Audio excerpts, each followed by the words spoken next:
14 नवंबर 2012 American white house में एक petition apply की गई जिस पर 35,000 अमेरिकन लोगों ने सिग्नेचर्स किए। इस पिटीशन का कहना था कि अमेरिका को अपनी नेशनल सिक्योरिटी के लिए साल 2016 से डेथ स्टार सुपर लेजर का कंस्ट्रक्शन शुरू कर देना चाहिए। आप सोच रहे होंगे कि आखिर ये डेथ स्टार वेपन है क्या, तो उसके लिए जरा इस वीडियो को देखिए।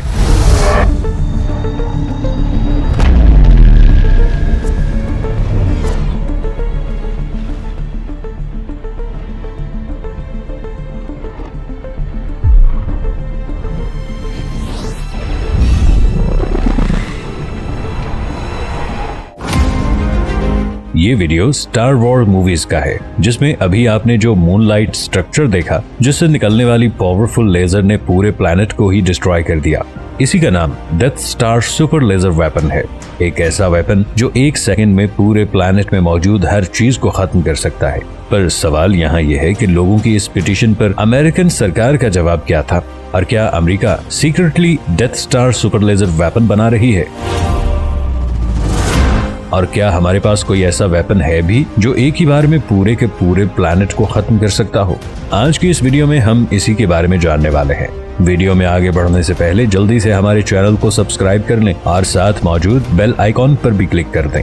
दोस्तों, क्या हम अपनी मौजूदा टेक्नोलॉजी से या फिर फ्यूचर में ऐसे पावरफुल वेपन बना सकते हैं जो पूरे प्लैनेट को ही डिस्ट्रॉय कर दें?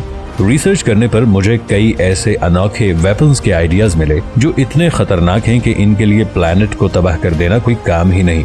अब हैरानी की बात यह है कि हमारे पास इनकी टेक्नोलॉजी भी है और कुछ ऐसे बड़े इश्यूज भी हैं जो हमें इन प्लैनेट किलर वेपन्स को बनाने से रोक रहे हैं। तो चलिए अब डिस्कशन करते हैं इन सभी के बारे में। Number 1, death star super laser.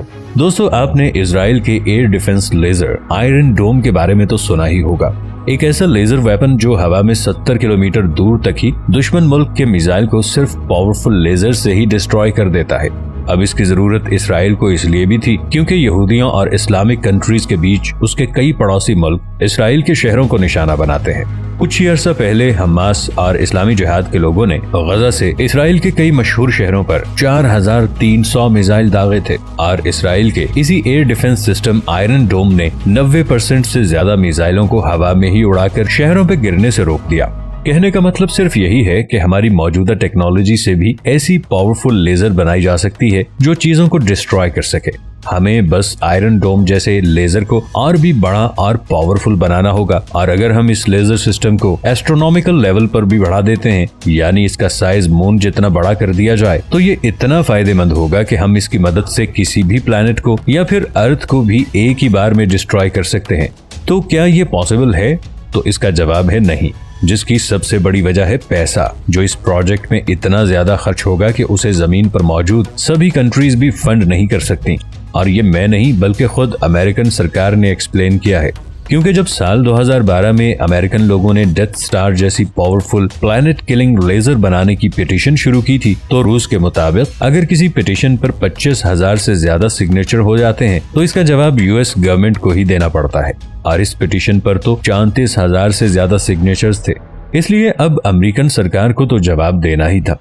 अब आसान लफ्जों में कहा जाए तो जवाब यहाँ पर नहीं था, जिसकी 2 बड़ी वजह थी। पहली ये कि death star planet killer laser को बनाने में करीबन 850 क्वाड्रिलियन डॉलर्स की फंडिंग की जरूरत होगी, जो कि इतने ज्यादा पैसे हैं कि यूएस से तो क्या, जमीन पर मौजूद सभी कंट्रीज मिलकर भी इसे अफोर्ड नहीं कर सकती, क्योंकि ये नंबर अर्थ की टोटल जीडीपी से भी 13,000 गुना ज्यादा है। इसके बाद दूसरा बड़ा रीजन ये बताया गया कि अमेरिकन सरकार ऐसे किसी भी तरह के वेपन को बनाने में सपोर्ट नहीं करता जो प्लैनेट को डिस्ट्रॉय कर सके। Number 2, Tesla oscillator earthquake machine. दोस्तों, साल 1930 का दौर था।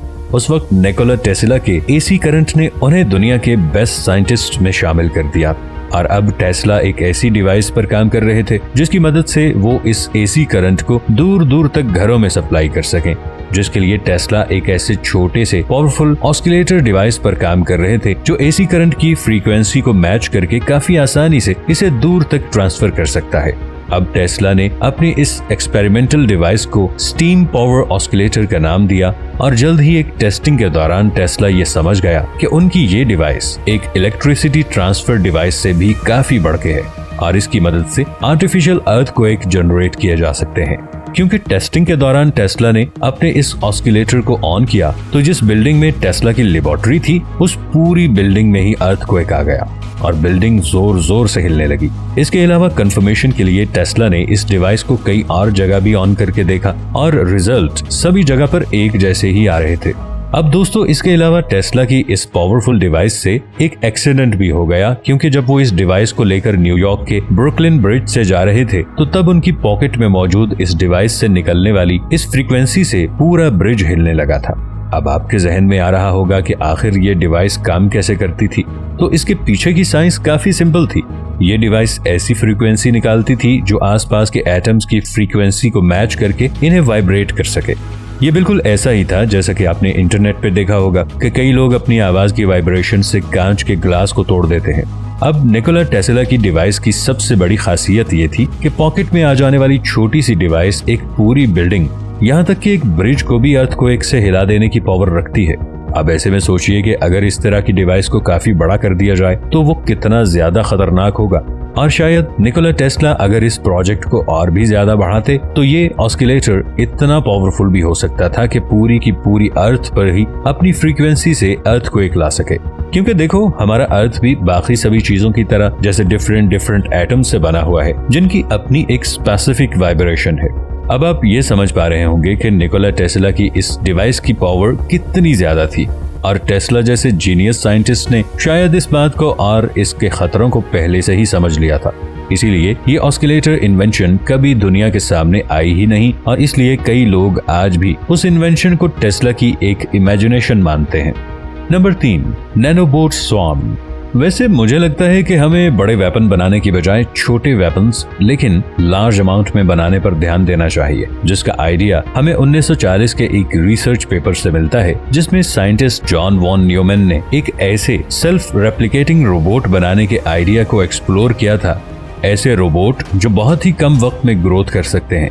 पर इस तरह के रोबोट से प्लैनेट को कैसे डिस्ट्रॉय किया जा सकता है, इसे समझने के लिए इमेजिन कीजिए कि हम ह्यूमंस एक ऐसे सेल्फ रेप्लिकेट रोबोट को बनाते हैं, यानी ऐसा रोबोट जो अपने जैसे दूसरे रोबोट खुद ब खुद जनरेट कर ले, जो साइज में बहुत छोटे हों। अब हमें करना बस इतना है कि इस रोबोट को उस प्लैनेट को छोड़ देना है, बाकी का काम रोबोट खुद कर लेगा। क्योंकि इस रोबोट को इस तरह से डिजाइन किया जाएगा कि शुरुआत में ये रोबोट छुप कर रहेगा और आहिस्ता आहिस्ता सेल्फ रेप्लिकेट करके अपनी जनरेशन को आगे बढ़ाता रहेगा। जैसे कि एक रोबोट दूसरे रोबोट को बनाएगा, बने हुए 2 रोबोट आगे के 4 रोबोट बनाएंगे, फिर वो 4 रोबोट आगे के 8 रोबोट्स को और फिर वो 8 रोबोट आगे के 16 रोबोट्स को। इस तरह ये कंपाउंडिंग इफेक्ट चलता रहेगा और सिर्फ 40 जनरेशन के कंपाउंडिंग सर्कल के बाद इन रोबोट्स की तादाद ट्रिलियन में पहुंच जाएगी। यानी जितनी ज्यादा इनकी तादाद बढ़ेगी, प्लैनेट उतना ही ज्यादा डिस्ट्रॉय होगा और एक टाइम पर इनका नंबर इतना बड़ा होगा कि ये पूरे प्लैनेट को ही खत्म कर देगा। वैसे इस तरह के रोबोट अभी भी हम ह्यूमंस के लिए बनाना काफी चैलेंजिंग है या फिर शायद इम्पॉसिबल भी, पर फ्यूचर में ऐसा पॉसिबल हो सकता है। दोस्तों, वीडियो अच्छी लगने की सूरत में इसे लाइक और शेयर जरूर कीजिएगा। हमारे चैनल को सब्सक्राइब कर लें। मिलेंगे नई वीडियो के साथ, तब तक के लिए अल्लाह हाफिज।